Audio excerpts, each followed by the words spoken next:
Welcome to Aadhi's palace. படத்தை பார்த்த உடனே உங்களுக்கு தெரிஞ்சிருக்கும் இன்றைக்கு என்ன ரெசிபி நான் செய்ய போகிறேன்னு. கிறிஸ்மஸ் வாரவடியாக இதை செய்து போட்டால் நல்லா இருக்குமென்று யோசித்தேன். இது வந்து பனானா பிரெட் பனானா கேக் எப்படி என்றாலும் சொல்லலாம். கிட்டத்தட்ட இது கேக் தான்.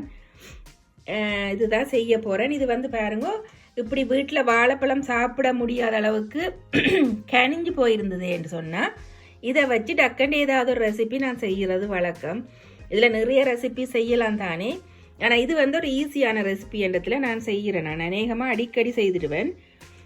வாழைப்பழம் வந்து எங்கள் வீட்டில் பெருசாக சாப்பிட மாட்டினா இந்த ப்ரோட்டீன் பவுடருக்காக வாங்குறது.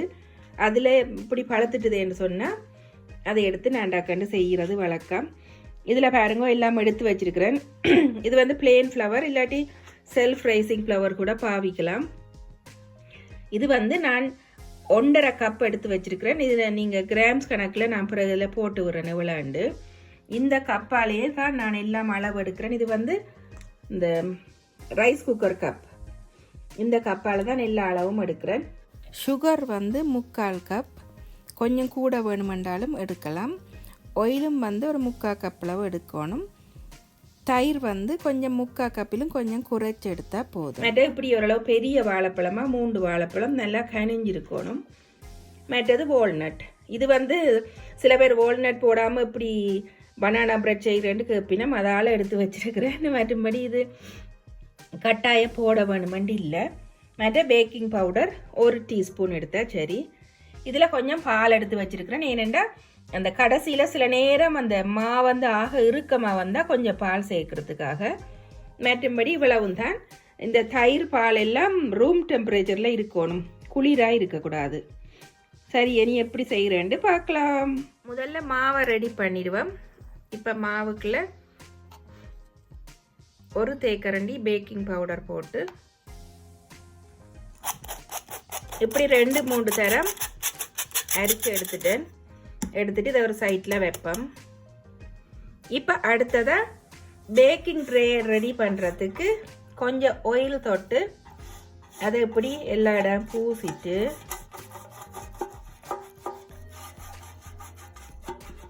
இப்போ பூசின ட்ரேயில் கொஞ்சமாக மா போட்டு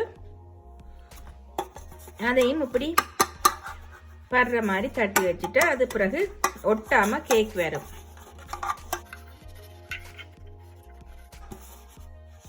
இவ்வளவு தான்.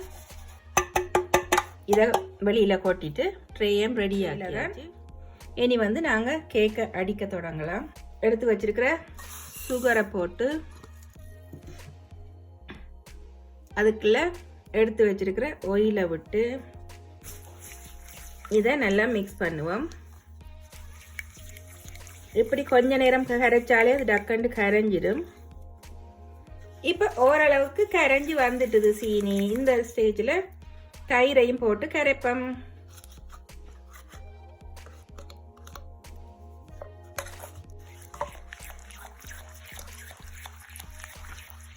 நல்லா சீனி கரையணுமெண்டெல்லாம் இல்லை, ஒரு கொஞ்சம் கரைஞ்சாலே ஓகே. இப்போ ஓரளவு கரைஞ்சி வந்துட்டுது. இது இப்படியே இருக்கட்டும். இதை ஒரு சைட்டில் எடுத்து வச்சுட்டு இப்போ பனானாவை செட் பண்ணுவோம். இங்கே பாருங்க, நல்லா கனிஞ்ச பழம் தானே, ஈஸியாக சூப்பராக இருக்குது. எனக்கு இப்படி பழம் தான் சாப்பிட விருப்பம். நல்லா கரைஞ்சிருக்கிறது டேஸ்ட்டாக இருக்கும். இந்த 3 பனானாவையும் போட்டு இதை வந்து கடுமையாக கரைக்கக்கூடாது. இந்த கேக் சாப்பிடேக்கில் வாயில் வாழைப்பழம் கடிப்படணும் லைட்டாக, அப்போ தான் அது நல்ல டேஸ்ட்டாக இருக்கும். அதனால் மெல்லமாக உடைச்சு விட்டால் காணும். அதோட எப்பவுமே அந்த மாவு சேர்த்து கலக்க முதல் எல்லாத்தையும் ரெடி பண்ணிடணும். மாவை கலந்து போட்டு பிறகு வச்சிருக்க கூடாது, டக்குன்னு அவனுக்கு வச்சிடணும். ஏனெண்டா பேக்கிங் பவுடர் போட்டுறோம் இல்லை மாவுக்குள்ள, அது சேர்த்துருக்கிறபடியா லாஸ்ட்டாக தான் மாவை கலக்கணும். இப்போ பாருங்க, இப்படி உடைச்செடுத்தா சரி. இனி இவரை தூக்கி ஒரு சைட்டில் வச்சுட்டு இவருக்குள்ள எடுத்து வச்சிருக்கிற நட்ஸை போடுவோம். இப்போ பாருங்க, சீனி கரைஞ்சிட்டு தண்டை பாட்டில் கரைஞ்சிடும். இப்போ இதற்குள்ள மாவை போடுவோம்.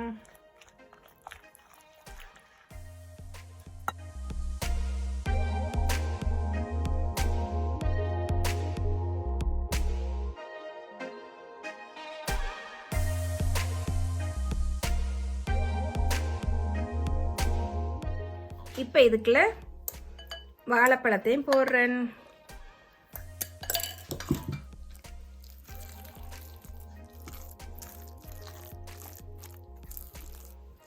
வாழைப்பழம் போட்டு பிரட்டி விட்டால் காணும்.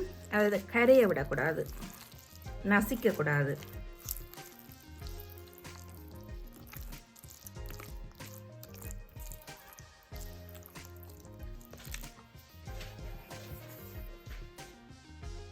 இப்போ பாருங்க, கேக்கின்ற அந்த கன்சிஸ்டன்சி வந்து கேக்கை விட கொஞ்சம் திக்காக இருக்குது.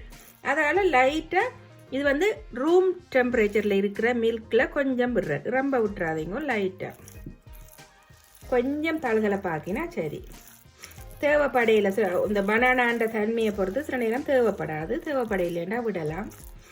ஆகலும் விட்டுறக்கூடாது, அப்புறம் நடுவில் அவியாது, பச்சையாக இருக்கும். இப்போ ட்ரெயில் போடுவோம்.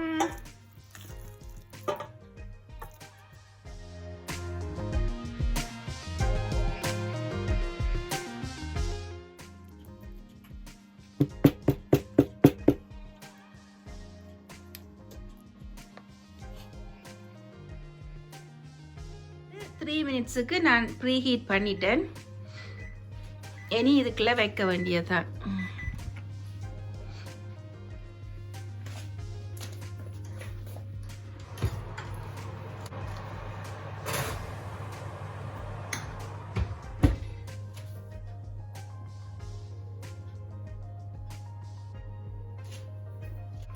இப்போ வந்து நான் 180 டிகிரியில் விட்டு, இங்கே பாருங்க, விட்டு 35 நிமிஷத்துக்கு நான் டைமர் செட் பண்ணிட்டேன். அதுக்கு பிறகு பார்ப்போம், கூட தேவைப்பட்டால் பிறகு கூட வைக்கலாம். இப்போ கேக் ரெடி ஆயிட்டுது. எனக்கு மொத்தமாக 45 மினிட்ஸ் எடுத்தது. நீங்கள் ஒருக்க இப்படி கத்தி கொண்டு வச்சு எப்போவும் குத்தி பார்க்க வேணும். அதில் ஈரம் இல்லாமல் வந்தால் சரி, ரெடி ஆயிட்டுதுன்னு எடுத்துக்கொள்ளலாம். இப்போ கேக்கு அவனால் எளியில் எடுத்து கூல் டவுன் பண்ண வச்சுட்டேன். இனி வந்து எப்படின்னு பார்ப்போம். இங்கே பார்த்தீங்களோ எவ்வளோ சூப்பராக இருக்கு.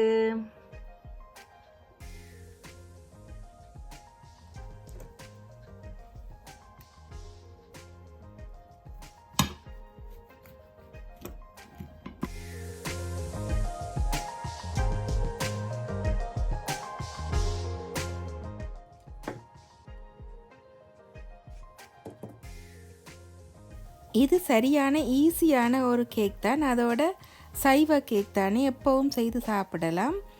வாழைப்பழம் இப்படி மிஞ்சிட்டுது கனிஞ்சிட்டுதுன்னு சொன்னால் உடனடியாக இப்படி ஒரு கேக் செய்யுங்க, சூப்பராக இருக்கும்.